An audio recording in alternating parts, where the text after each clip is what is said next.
Richard Wilson, and I'm coming to you from Madrid, Spain today. I want to talk to you about improving your business-to-business sales. I don't know about you, but in my business, I've always been trying to offer more valuable products, more higher-end products, and raise my margins. And I've recently been discovering that selling products and services to businesses instead of individuals is a great way to do that. The smallest business oftentimes has a bigger budget than the higher end of your clients that you typically would work with. So it can be very profitable to work more with businesses instead of individuals. And I want to give you some tips that I've picked up along the way while trying to kind of transfer part of our business focus to business services. And I'm going to give you some bullet point advice. It's going to be a really short video, but I hope that at least one of these ideas will help you improve the percentage of business clients you actually have. The first thing is make sure that all of your marketing materials, your website, your one-pagers, things you send people in the mail are grade A. They should be of the highest quality because these businesses will recognize what's good quality or not. Many times consumers are not aware of what other options are available to them in the marketplace. They might not be very picky about your marketing materials being perfectly crisp and professional, or your logo being really professional, because they just have this need and they want to fulfill it as quickly as they can. But oftentimes when you're selling something to a business, they have their own marketing materials, they've ran their own business, they know what low quality, what high quality looks like. They know that if your stuff looks really bad, you're probably very new in the marketplace, there's probably somebody else they should be working with. The next tip is to make sure that you have a third person doing the sales for you. It can add some cachet and some authority even if your business is only made up of 2 or 3 people.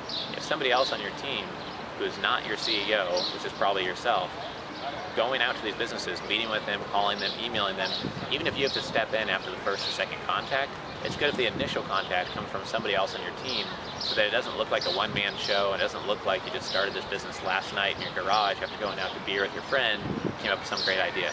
You want to look a little bit more well-established than that if you want to gain the trust of other businesses. And the truth is, you'll be more efficient as well. If you already have a business, you already have things to focus on, you could start with someone part-time helping you just with business-to-business sales. You could even have them based on commission if you need to. But it will help you make sales if you have somebody else working with you. Third tip is to have a spreadsheet at least, if not a CRM system, such as Salesforce.com or HighRise. CRM stands for Customer Relationship Management System. And whether it's an Excel spreadsheet or something more robust, hopefully, it'll help you keep track of the businesses you're trying to sell to. Sometimes you might have a low-end business-to-business product. You're trying to grow your sales funnel in that niche. But oftentimes, business-to-business products will be so high-priced and at such a high margin that it really is worth tracking these relationships. Whereas some business-to-consumer areas, you might have so many thousands of prospects and tens of thousands of people on your email list. It might be close to impossible to have CRM profiles on each of them and what your relationship has been with each of them without a lot of work going into it, without a lot of updating. But with business-to-business sales, you should almost always track every relationship. Make sure you're not saying the same thing twice. Make sure you're not sending them the same materials twice. And just track who the hot leads are at all times, because these can be big sales. The next tip is to focus on the benefits you give them and the money they can make by working with you instead of your own costs. When I first got started selling business-to-business services, I was often concerned about charging $1,000 a month, $2,000 a month for something, because we'd never charged that much before in the past. But really what matters is how much value are you giving the other person? How much is the business going to be able to profit from working with you? It doesn't matter if you've charged $1 a month in the past, or if you've charged $300 on a one-time basis in the past. What matters is how much money you're making your client. What's the benefit your client is getting? Forget everything else about the history of your company or your pricing or your costs. None of that matters at all.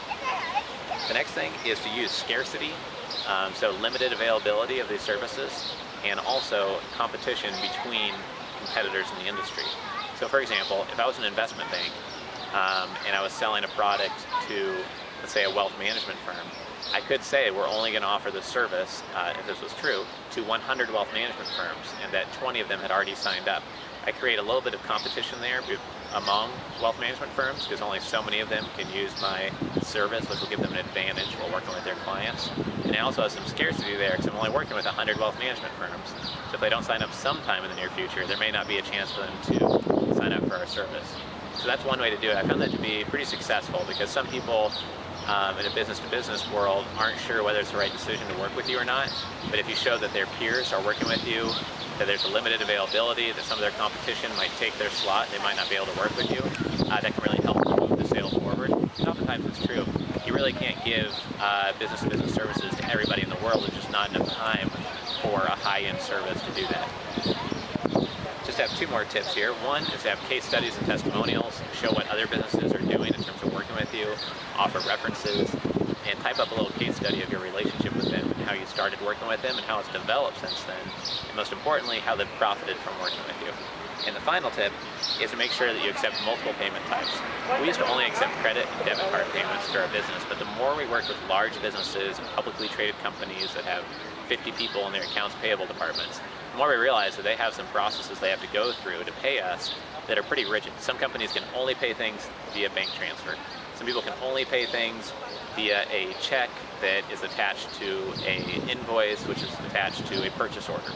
So you just have to be very flexible and learn how to accept payments in many different ways. At the very least, you have to accept credit debit cards of all types, check payments with invoices, and also accept bank transfers and wire transfers. You have to accept those three things, or you're not going to be able to work with all of the business types that are out there in different countries and companies of different sizes under different types of regulations and processes they're used to working under. So I hope these tips will really help you expand your business-to-business sales. These are things that I've just learned over the past 2 or 3 years. Thanks for joining me today. It's Richard Wilson, and we'll see you again next time.